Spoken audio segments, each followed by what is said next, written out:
address with your program the idea that this team could still play in its first BCS Bowl for the first time since 1998? Is that something you dangle out there for? Too early for that. What are the goals in front of this team at this point? That's just cover them. You know, what you have is once you become bowl eligible, now you start playing for better situations. But you don't control that. What you can do is win as many games as you can, because you don't know what's going to happen here down the stretch. So every game becomes important. You know, the reality of the situation is we have the exact same record at the exact same time as we did last year. Some people just don't seem to be as excited about that, but that's the case. And you know, we still got a lot of things that are out in front of us.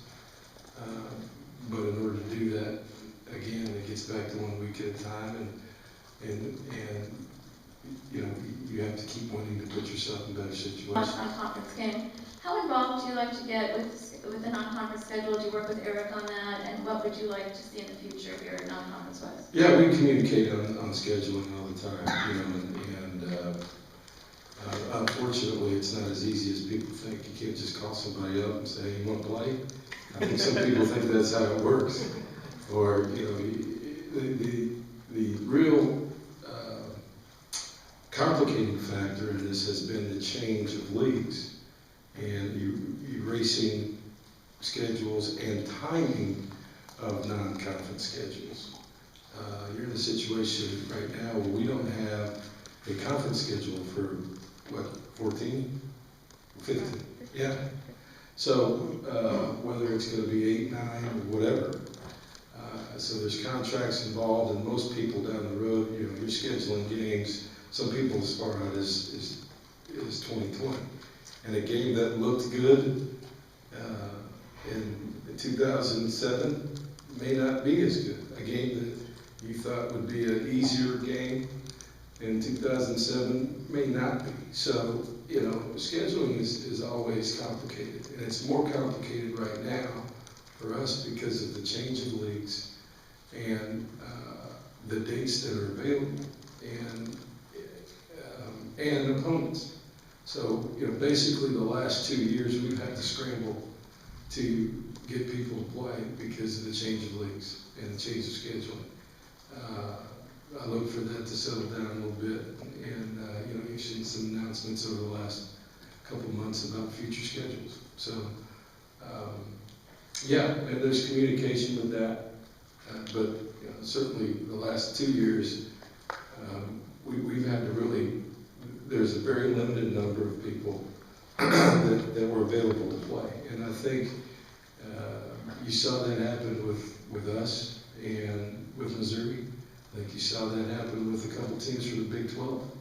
That when some people left and were scrambling around trying to play the same folks, and when you try to play those same people, they know it too, and all of a sudden the price goes up a lot if they're going to do it. So, you know, there's a lot of things that are involved in that. And, but certainly we talk about it and try to get,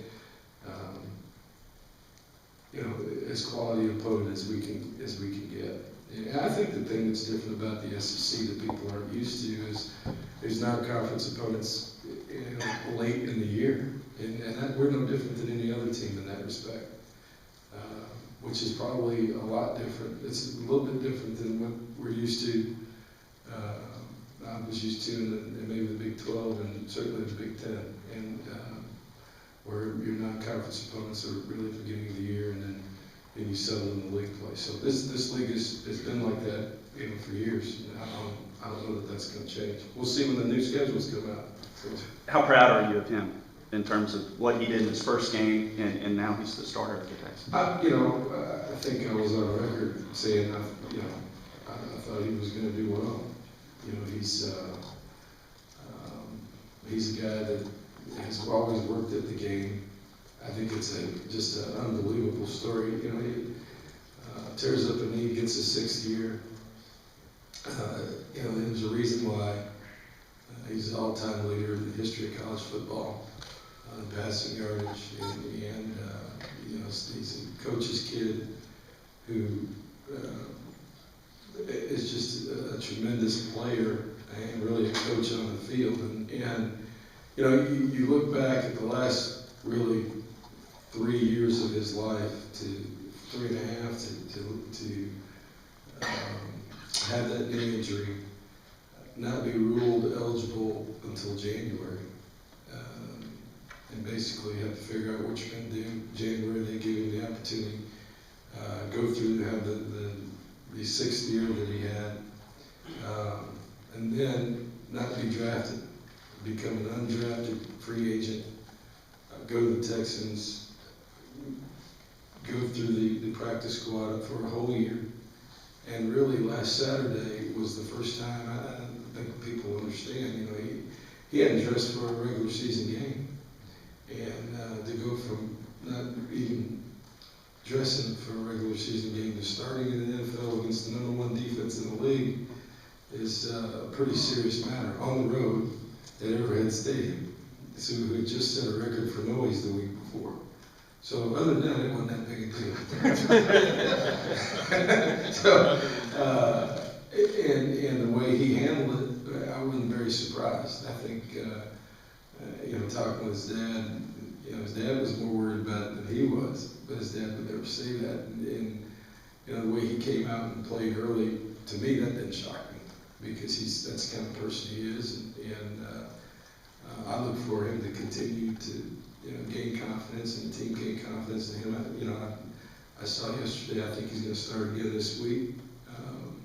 And I couldn't be happier with